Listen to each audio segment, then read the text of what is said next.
Olá, saudações da Floresta Negra, na Alemanha.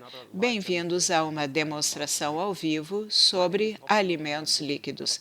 Meu nome é Rob Smulders, sou gerente de desenvolvimento comercial da Vega na Holanda. Bem-vindos, meu nome é Julian, sou gerente de vendas internacionais da região Ásia-Pacífico, trabalho na sede na Alemanha. Vamos começar. Hoje vamos falar de aplicações para a indústria da cerveja e dos alimentos líquidos. E a Vega é especialista na medição do nível de pressão e na medição do nível limite. Vamos fazer uma demonstração ao vivo, o que é sempre muito empolgante, apesar de sabermos que durante as apresentações ao vivo as coisas podem às vezes correr mal. Julian, poderia nos mostrar algumas aplicações para a medição do nível? Sim, na indústria se utiliza tipicamente um tanque de água purificada. Temos várias tecnologias de medição, instalamos sensores de pressão no topo para medir a pressão do gás. Também instalamos estes sensores nos tubos, poderíamos colocá-los na parte inferior, mas precisaríamos saber da densidade para determinar o nível. Se utiliza também um sensor radar na indústria com frequência, ele é instalado no topo do tanque para fazer uma medição sem contato. A sua instalação é fácil. Temos aqui uma bola pulverizadora para que a água circule no tanque. E quando falamos de aplicações cremosas, como geleia ou creme de chocolate, temos que calcular que haverá a formação de acúmulos. Mas a nossa tecnologia Vega Pulse 64 de 80 GHz, os radares vão trabalhar sem serem afetados por essas condições de aplicação. Sim, temos aqui uma pequena instalação com um instrumento de radar Vega Pulse 64 de 80 GHz e uma unidade de visualização que mostra a distância do sensor ao teto. Normalmente se mede de cima até o nível do líquido, aqui faremos o oposto. Ele está conectado a um VegaMet, uma unidade de visualização que indica que a distância até o teto é de 2 metros e 18 centímetros. Se eu erguer o equipamento, ele vai continuar a medir, o valor vai baixar quando eu voltar a colocá-lo sobre a mesa. O mesmo ocorreria se estivéssemos medindo o conteúdo de um recipiente. O que está dentro do recipiente, a parte da antena que está no interior, é feita de uma superfície fácil, lisa, fácil de limpar. E a água que está no topo da antena vai escorrer devido ao formato da antena. Podemos mostrar o que acontece quando há muita condensação no topo da antena. Tem uma garrafa de água, vou pulverizar o topo da antena e vamos ver na unidade de visualização se isso vai afetar a medição feita pelo sensor. Vou molhar ao máximo, já vem que a água está escorrendo. Se o equipamento estivesse de cabeça para baixo, a água escorreria da antena imediatamente, mas o valor da medição permanece inalterado. Obrigado, Rob. Vamos agora utilizar creme de chocolate para mostrar que os nossos sensores trabalham independentemente da formação de um acúmulo. Te passo creme de chocolate para a próxima demonstração, Rob. Sim, poderíamos utilizar creme de chocolate, mas também geleia ou mel, como vem aqui na tela. Se houver a formação de acúmulo neste produto e ele estiver no topo da antena, o sensor radar vai continuar a medir com precisão. Vou espalhar chocolate no topo do sistema da antena. Como podem ver, não teve nenhum efeito sobre a medição. O sensor continua ativo, vou erguê-lo e vão ver que o valor está mudando constantemente. Isso prova que acúmulo ou condensação no topo do sistema de antena não vai afetar a medição feita pelo radar. Muito obrigado, Rob. Temos, no fundo, a nossa série VegaPulse 60, sobretudo o VegaPulse 64. São sensores para aplicações de alta demanda para a indústria da alimentação líquida. Temos vários tipos de aprovação e conexões de processo, como a versão grampo. Se precisar de aplicações menos exigentes, poderá utilizar a nova série VegaPulse 10 a 30. Temos aqui uma limitação em matéria de temperatura, mas eles são ideais para aplicações fáceis. Podem ver que temos uma conexão de rosca G1.5 e o Rob vai mostrar que é possível utilizar isso numa aplicação higiênica. A conexão 1.5G não é utilizada com frequência na indústria da bebida e alimentação, mas ao utilizar adaptadores, que temos em várias configurações, aqui um com a configuração 11851, mas também existe na configuração grampo, poderemos utilizar uma conexão padrão para a indústria da bebida e alimentação. É uma solução para termos um equipamento que siga os padrões da indústria a partir da série Radar 10 a 30. Sim, isso era o que tínhamos a dizer sobre os sensores radar e instrumentos para medir o nível na indústria dos alimentos líquidos. Aqui temos uma aplicação para cervejarias. Na parte inferior, temos um sensor de pressão que mede através da densidade o nível do tanque. Mas como há sobrepressão no tanque, precisamos de um sensor de pressão adicional para criarmos um sistema de pressão diferencial para determinar o verdadeiro nível. Também poderemos colocar instrumentos de pressão nos tubos. Aqui estamos utilizando um sistema de pressão diferencial e podemos mostrar através deste modelo que temos dois sistemas de pressão diferencial. Temos um sistema eletrônico de pressão diferencial, montamos dois sensores de pressão, um no topo, o outro na parte inferior, e eles estão ligados por um cabo elétrico. Temos uma configuração e uma instalação mais fáceis. E a temperatura ambiente não vai influenciar a medição. Por outro lado, temos o sistema de pressão diferencial clássico, um dispositivo ligado a duas vedações químicas para medir a pressão diferencial. A vantagem é que, apesar de termos uma alta pressão estática no tanque, temos uma medição precisa e os capilares são influenciados pela temperatura ambiente. Temos que levar isso em consideração. Por isso é que utilizamos dois sistemas para a pressão diferencial. Mas para os nossos sensores de pressão, há dois tipos de célula de medição. Sim, há uma célula de medição metálica e uma cerâmica. As duas têm vantagens e desvantagens. Vamos começar com o VegaBar 83, com uma célula de metal.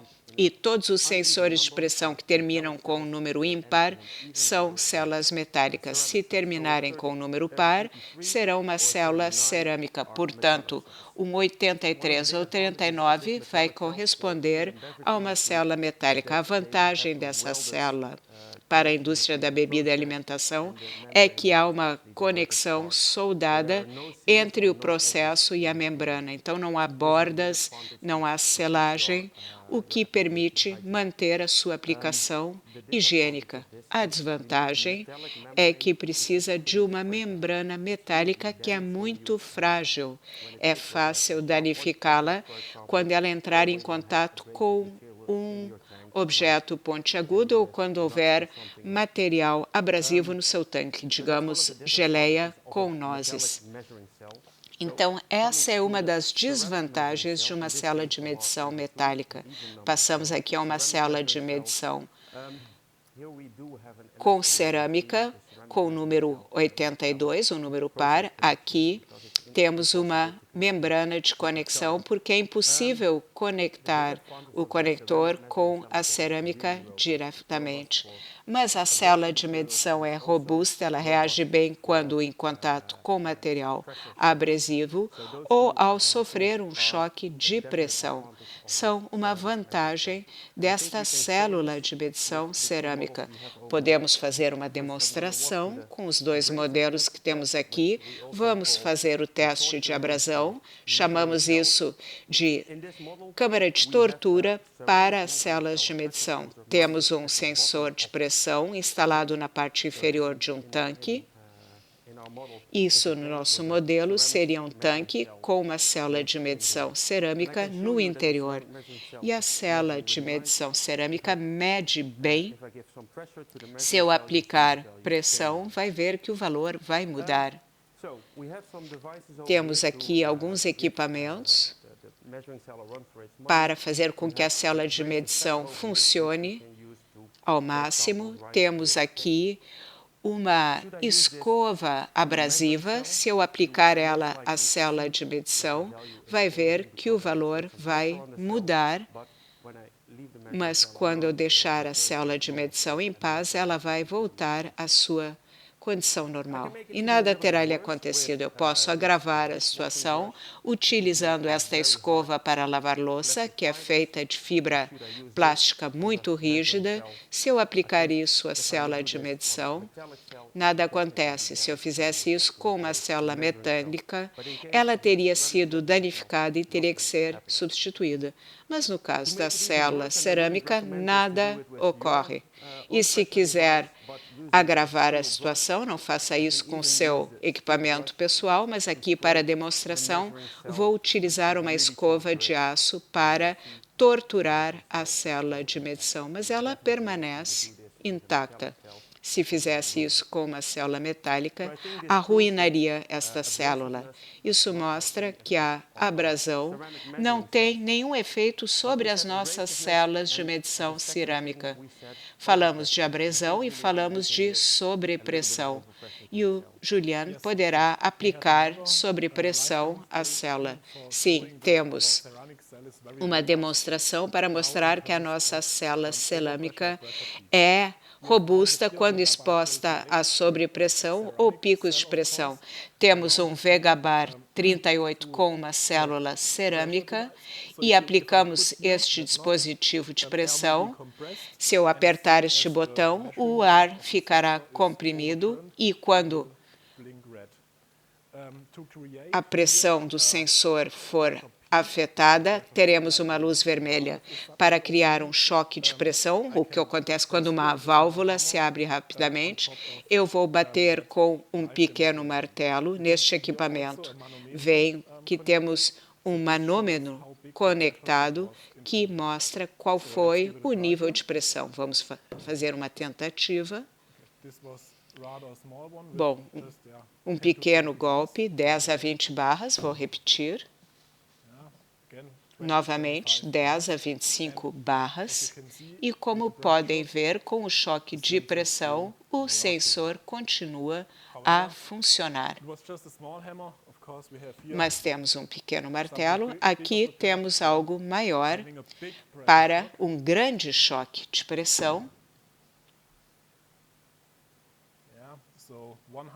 110 barras. Vou tentar mais uma vez. Quem sabe eu consiga bater o recorde interno da empresa.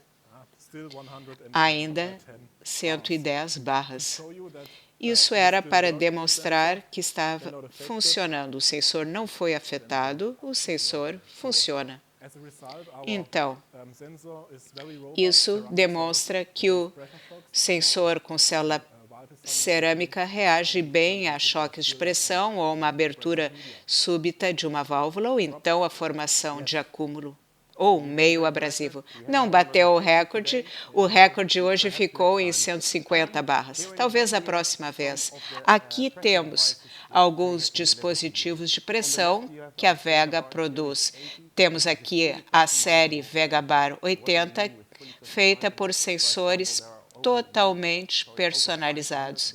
Temos mais de 500 conexões de processo para estes sensores. Poderá personalizá-lo em função do processo e pode determinar também o revestimento com uma ou duas câmaras, qual é o material do revestimento que quer. Tudo isso poderá ser selecionado. Aqui temos um sensor padrão, começando com a série 10 Vegabar, utilizado para engenharia mecânica.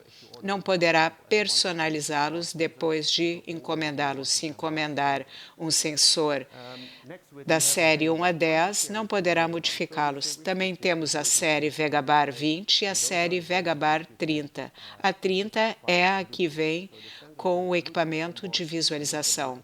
Estes sensores têm Bluetooth e, graças à conectividade Bluetooth, poderá personalizar os sensores em função da sua aplicação. E a vantagem é que estes sensores também existem como chave de comutação, enquanto os outros só existem na versão sensor de pressão. Esta é a nossa carteira de instrumentos de pressão. O que precisamos agora? Medição do ponto final. Vamos examinar uma aplicação aqui no filtro. Temos um sistema de pressão diferencial e no tanque instalamos o nosso sensor de ponto, que é um sensor capacitivo que tem um alarme de alto e baixo nível. Na Vega, fazemos uma distinção entre duas tecnologias de medição. Temos a nossa série Vega Swing, que vibra, tem um sistema de garfo vibrador. Este garfo vai vibrar assim que entrar em contato com o meio e vai emitir um sinal de saída. E o outro tipo de tecnologia de medição é um sensor capacitivo e o sensor reconhece que é um meio conducente que entrou em contato com ele. Claro que podemos medir o meio conducente e é possível utilizar água ou óleo numa aplicação. E na indústria dos alimentos líquidos ocorrem acúmulos com frequência. Então, queremos mostrar o desempenho das duas tecnologias em caso de acúmulo. Sim, essa é uma das minhas demonstrações favoritas, porque eu posso fazer a bagunça que eu quiser. Temos aqui o modelo, na parte inferior, temos o garfo vibrador, um Vega Swing. Deste lado, temos o Vega Point 21 com um pico dentro do recipiente e do outro lado temos o Vega Point 24 instalado na parte lateral da parede. O que vamos fazer? Se eu tivesse enchido esse recipiente com água, todos os três dispositivos de medição emitiriam um alarme de alto nível e, quando o nível da água baixasse, a comutação baixaria para baixo nível, porque não há acumulação. Mas, como eu já disse, na nossa indústria é possível que se formem acúmulos. Vou fazer uma demonstração com mostarda para mostrar o que acontece quando houver acúmulo nos setores e qual sensor vai comutar corretamente quando o nível aumentar e baixar. Como eu disse, eu adoro fazer bagunça. Vamos ver. Todos estes dispositivos não estão cobertos, o que está indicado pela cor amarela neste sensor, e não há ponto de comutação neste terceiro sensor. Vou aumentar o nível e vão ver A cor passou do amarelo para o verde nestes dois sensores e este sensor aqui também está coberto. Então, todos os sensores estão cobertos com mostarda. Vamos diminuir o nível e vamos ver qual sensor vai regressar ao estado não coberto.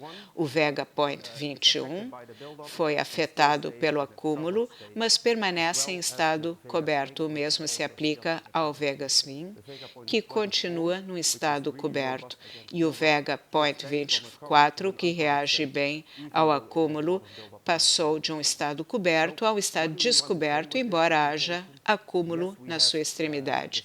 Então, isso é para demonstrar que temos sensores para meios aderentes, mas, por favor, entre em contato com o serviço de clientela da Vega para selecionar o sensor adequado para a sua aplicação. Obrigado, Rob, para mostrar o desempenho da nossa tecnologia com acúmulos. Temos uma carteira, aqui tem o Vega Point 11, que é o nosso sensor mais fácil. Temos o Vega Point 21 e o Vega Point 23. E o Vega Point 23 é robusto em caso de acúmulo e temos o Vega Point 24 com tubo de extensão, poderá ser utilizado para ter o comprimento necessário para o interior de um tanque. E, finalmente, o Vega Swing 51 como garfo vibrador. Também temos sensores da série Plix com o revestimento amarelo, talvez os conheçam. E o que é interessante para a indústria dos alimentos líquidos é a comunicação via IO-Link. É um protocolo de comunicação muito popular porque ele tem as suas vantagens. E o Rob vai fazer uma última demonstração para mostrar as vantagens da comunicação via IO-Link com um mestre IO-Link. Tenho dois dispositivos conectados ao mestre IO-Link. E o mestre vai comparar o tempo todo a configuração do setor dos sensores com aquilo que está armazenado no mestre.